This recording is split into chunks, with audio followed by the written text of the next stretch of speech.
spirituality, if it is there, it must be in our lives. If it is not there, it is not in our lives.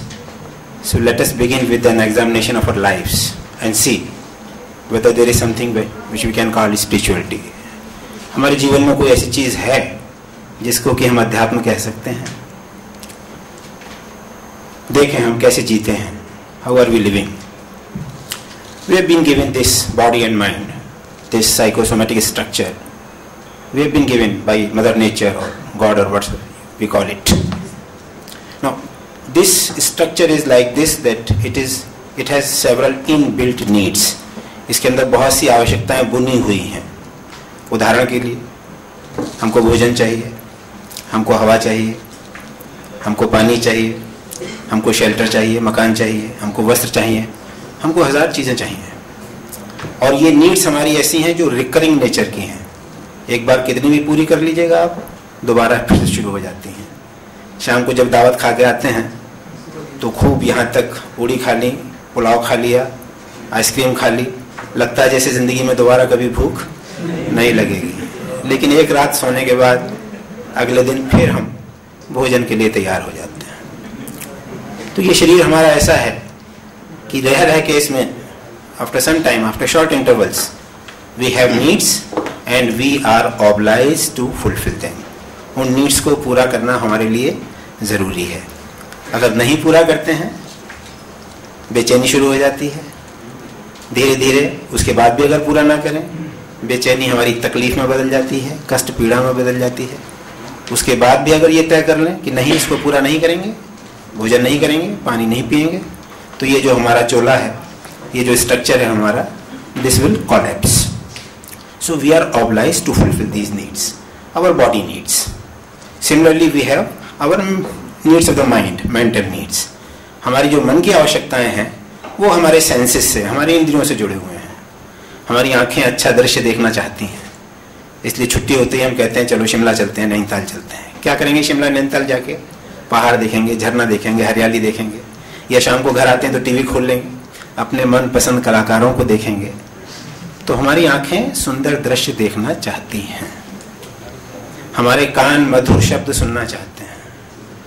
तो हम मधुर शब्द सुनना चाहते हैं, हम प्रिय सुनना चाहते हैं, सत्य नहीं सुनना चाहते, हम जो सही है वो नहीं सुनना चाहते, हम मीठा सुनना चाहते हैं, हम मधुर संगीत सुनना चाहते हैं. हमारी इंद्रियां कब तृप्त होती हैं? खाने को बढ़िया बढ़िया हो, हमारी पसंद का हो, बढ़िया टेम्परेचर हो. गर्मियों में हम एसी चलाना चाहते हैं, जाड़ों में हम हीटर चलाना चाहते हैं. हमारी इंद्रियां जब संतुष्ट होती हैं तो हमारा मन प्रसन्न होता है. तो इस तन की आवश्यकताओं को पूरा करने में लगे रहते हैं और इस मन को प्रसन्न करने में लगे रहते हैं. करीब करीब 24 घंटे हम लोग एक ही काम करते हैं, इस तन को और इस मन को सही स्थिति में, सही ट्यूनिंग में रखते हैं. और ये ट्यूनिंग करने का एक ही साधन है, एक साधन है जिससे तन और मन, इन दोनों की ट्यूनिंग पूरी हो जाती है. क्या साधन है वो? पैसा, रुपया. तो करीब करीब 24 घंटे हम पैसा कमाने में जुटे रहते हैं. मैं जुटा हुआ हूँ, मेरे साथ कुछ मित्र जुटे हुए हैं, बाकी लोग तैयारी में लगे हुए हैं.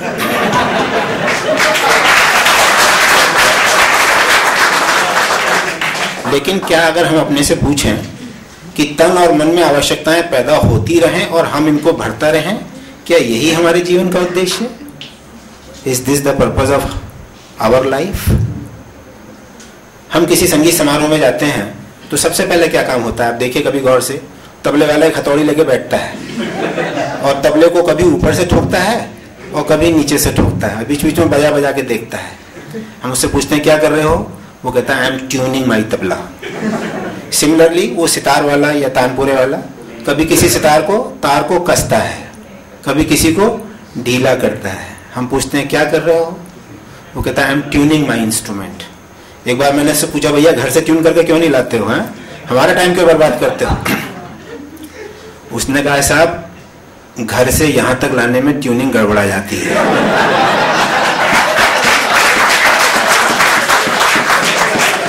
इसलिए ये ट्यूनिंग का काम जो है वो स्टेज पे ही बैठकर करना पड़ता है.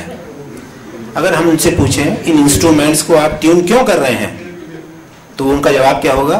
Because we want to create music, क्योंकि हम संगीत पैदा करना चाहते हैं, और संगीत तब तक पैदा नहीं होगा जब तक कि हमारे इंस्ट्रूमेंट्स प्रॉपरली ट्यून्ड ना हो। तो अगर हम अपने आप से पूछें कि ये तन और मन जिसकी ट्यूनिंग में आप 24 घंटे लगे रहते हैं, इसका संगीत कहाँ है? Where is the music? Where is the purpose? Most of us will not be able to answer this question. मैं कपड़े पहनता हूं, हम सब कपड़े पहनते हैं। मैंने कुर्ता पहना हुआ है, पजामा पहना हुआ है। इन कपड़ों को मुझको मेंटेन करना पड़ता है। तो मैं या तो उनको खुद धोता हूं या श्रीमती जी से चिरौरी करता हूं, वो धोती हैं इसको। धोने के बाद इनको सुखाता हूं, उसके बाद इनको प्रेस करता हूं। इन कपड़ों को मेंटेन करता हूं मैं, ताकि ये अपना पर्पस सर्व कर सकें। पर्पस क्या है? सर्दी गर्मी से, मौसम से, धूल से मेरे शरीर की रक्षा करते हैं, सभ्य समाज में उठने बैठने के लायक बनाते हैं। ये पर्पस कब पूरा होगा? जब मेरे कपड़े ठीक से मेंटेन हों। लेकिन मैं अगर कपड़ों को मेंटेन ही करता रहूं और पहनूं ना, हम सब ऐसी महिलाओं को जानते हैं, साड़ी निकालती हैं संदूक में से, उसको धोती हैं, ड्राई क्लीन कराती हैं, और उसके बाद दोबारा उसको संदूक में।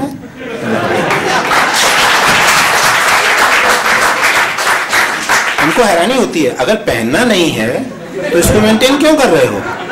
But we know such persons. तो हम मेंटेन तब करते हैं जिंदगी में चीजों को जब हमको उनका उपयोग करना हो। लेकिन अगर हम अपने से पूछें कि जो जीवन हम जी रहे हैं उसका उपयोग क्या है? We are simply doing maintenance. हम में से ज्यादातर लोगों के पास 2 व्हीलर या 4 व्हीलर है। मेरे पास मोटरसाइकिल है, हीरो होंडा पैशन प्लस। उसको मुझको मेंटेन करना पड़ता है। क्या करता हूं मैं मेंटेनेंस में? उसमें हवा चेक करता हूं, उसमें पेट्रोल डालता हूं, मोबिल चेक करता हूं, उसका स्पार्क प्लग चेक करता हूं, clutch wire, accelerator wire, so many things I check. महीने में एक बार मिस्त्री के पास ले जाता हूं सर्विसिंग के लिए। मैं अपनी मोटरसाइकिल को मेंटेन क्यों करता हूं? Because it serves a purpose. Purpose क्या है? मेरे घर से मेरी यूनिवर्सिटी तक या मेरे घर से सिनेमा हाउस तक, जहां भी मैं जाना चाहूं, मुझको आराम से कम खर्चे में ले जाए। लेकिन अगर मैं खाली उसको मेंटेन ही करता रहूं और उसका इस्तेमाल ना करूं, हम सबके मोहल्ले पड़ोस में एक आदमी ऐसा होता है जो गाड़ी निकालता है गैरेज से, झाड़ता पहुंचता है, स्टार्ट करके देखता है चल रही कि नहीं चल रही है, और फिर उसको गैरेज के अंदर बंद कर देता है। हम क्या कहते हैं? हम कहते हैं इसके दिमाग में कुछ केमिकल लोचा है। उसकी हालत पे हम हंसते हैं। लेकिन अगर हम अपने आप से पूछें कि ये जिंदगी जिसकी 24 घंटे मेंटेनेंस में हम लगे रहते हैं, इसका पर्पस क्या है? इसका पर्पस कहाँ है? Most of us will not be able to answer this question. Spirituality is the search of the purpose of human existence. अध्यात्म का अर्थ है जीवन के उद्देश्य की तलाश। जीवन के उद्देश्य की नहीं, मेरे उद्देश्य की तलाश। Why do I exist? आपके उद्देश्य की तलाश। अध्यात्म का मतलब है जीवन के, मेरे जीवन के उद्देश्य की तलाश। आध्यात्मिक वो व्यक्ति है जो उस उद्देश्य की तलाश करता है, और जो तलाश करता है वो एक दिन उसको पा भी लेता है। तो जब तक वो तलाश करता है हम उसको कहते हैं खोजी, हम उसको कहते हैं जिज्ञासु, हम उसको कहते हैं सीकर। सीकर का मतलब अभी वो खोज रहा है, अभी वो जीवन के उद्देश्य को खोज रहा है। तो उसको अलग अलग नामों से हम पुकारते हैं, जिज्ञासु, साधक, खोजी, राही। जब वो पहुंच जाता है, साधक जब वो पहुंच जाता है तो हम उसको कहते हैं सिद्ध। अब इसने अपने जीवन के उद्देश्य को प्राप्त कर लिया, अब वो सिद्ध हो गया। उसको हमने संत कहा, उसको हमने गुरु कहा, उसको हमने परमात्मा कहा, उसको हमने भगवान कहा। हमने कहा भगवान बुद्ध हमारे तरह, आपकी तरह इंसान थे वो, लेकिन अपने जीवन के उद्देश्य को उन्होंने पा लिया। हमने उनको कहा भगवान महावीर, क्योंकि उन्होंने अपने जीवन के उद्देश्य को पा लिया। So spirituality is the search of the purpose of my existence. क्या हो सकता है वो पर्पस? क्या उद्देश्य वो हो सकता है? हम तो एक ही बात जानते हैं कि 24 घंटे हम अपने शरीर और मन की मेंटेनेंस में या ट्यूनिंग में लगे रहते हैं। तो अगर हमारी जिंदगी में कोई ऐसी बात हो जो कि इस ट्यूनिंग से अलग हो, अगर कोई चीज़ ऐसी है जो इस ट्यूनिंग से, इस मेंटेनेंस से फर्क है, तो वो हमको कुछ इंडिकेशन देगी. That will give us some indication of what actually spirituality is. So once again if we are examine our life, अपने जीवन को अगर गौर से देखें उसमें क्या बात है, कोई ऐसी बात है जो कि मेंटेनेंस नहीं है, जो कि मेंटेनेंस से अलग है. तो कुछ बातें हमको नजर आएंगी, उसमें सबको नजर आएंगी. पहली बात, हम सब आनंद चाहते हैं. We all want to be blissful. मानव मात्र की, प्राणी मात्र की जो सबसे बड़ी आकांक्षा है वो आनंद की आकांक्षा है. हम आनंदित होना चाहते हैं. और वो आनंद ऐसा सुख नहीं जो कि बढ़िया खाना खाने से मिलता है या थके होने पर लेटने से मिलता है, वो वाला सुख नहीं, टेम्परेरी नहीं. हम ऐसा सुख चाहते हैं जो हमेशा के लिए बना रहे. उसी को हमने आनंद का नाम दिया है. हम सब आनंद चाहते हैं और गाहे बगाहे जो कुछ भी हम करते हैं उसके पीछे हमारी ये खोज रहती है, काश कि इससे हम आनंदित हो सकें. तो आनंद की हमारी चाहत है जो कि हमारी मेंटेनेंस से अलग है. अच्छी मेंटेनेंस वाले भी और बुरी मेंटेनेंस वाले भी, सबको आनंद की तलाश है. हम ज्ञान चाहते हैं, अज्ञान से हम प्रसन्न नहीं. हमसे कोई अगर मोहल्ले में किसी का पता भी पूछ ले और हमको कहना पड़े सॉरी आई डोंट नो, कैसा महसूस करते हैं? हमको अच्छा नहीं लगता.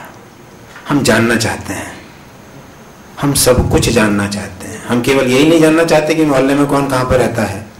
हम सब कुछ जानना चाहते हैं. हम जानना चाहते हैं आत्मा क्या है, परमात्मा क्या है, मैं कौन हूँ, ईश्वर क्या है.